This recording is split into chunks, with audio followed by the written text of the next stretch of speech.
Now, there's nothing quite like a trip to the cinema. It seems at the moment we can't do it enough. In the first 6 months of this year, we made more than 83 million visits to the pictures. That's a 7-year high. So, with all the technology of home entertainment, why have we returned? We sent Ben Sidwell to find out more. Ben. Apparently he dies in the end. It's really sad. Yeah, I'm at the Electric Cinema here in Birmingham City Centre. It's just a stone's throw from New Street Station, and this is one of a number of little boutique cinemas that are reopening their doors again across the Midlands. We'll be finding out more about the success story here at the Electric in a moment, but first I've spent the day in Evesham at one of my childhood haunts, which looks set to reopen its doors. The Regal Cinema has been entertaining the people of Evesham since 1932. However, 6 years ago the projectors were switched off and the cinema closed for good. But like every good movie, this story is set for a happy ending. One adult, please. Thank you. Since it closed in 2003, the life of the Regal Cinema would have Hollywood producers licking their lips. False hope, broken promises and even the threat of total destruction. It seems like a good time in the story to introduce our hero. I believe in cinema, I believe in the local community in Evesham, and the Regal is an exceptional Art Deco cinema.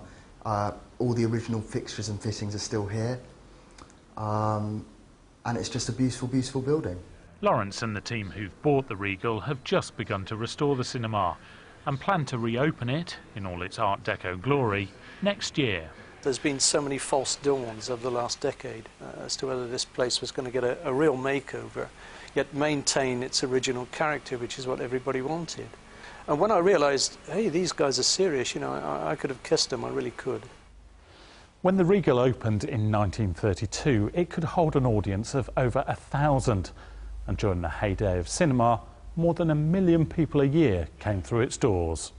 Shh! You be quiet. Film's about to start. 70 years on from the heyday of cinema, the success of the reborn Regal will in the end still come down to the number of people coming through the doors.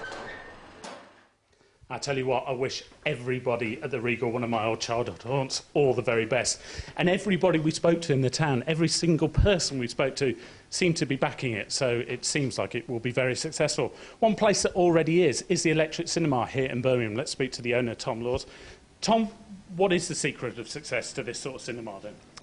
You've got to be different, I think. You've got to kind of look at why people go to the cinema, and then approach it from that point of view rather than just sticking the films on. Think, well, what is it that you like about going out? And it might be that you like to go out and have a drink, and it might be that you like a bit of personal service, and that's kind of why we're successful. So does it mean people are turning their back on the multiplex? I don't think so. I think that our audience is a little bit older. I mean, the multiplexes generally tend to do under 24s, and we kind of cater for people who are a bit older than that. It does vary depending on the film, but I think that's the core audience. And just quickly, cinema figures at a 7-year high. Why do you think that is? I mean, that's partly down to the recession and the fact that cinema is a cheap night out. You know, you can come to the Electric, you can have a beer, and you can sit on the sofa, and you can do all of that for sort of less than 15 quid. Whereas if you go to a football match, what does that cost these days? You know, 40, 50 pounds? I'll tell you what, if you're one of the, no doubt, thousands of people who are thinking of going to the cinema tonight, have a good time, enjoy the film. That's what it's all about, after all. Back to you in the studio.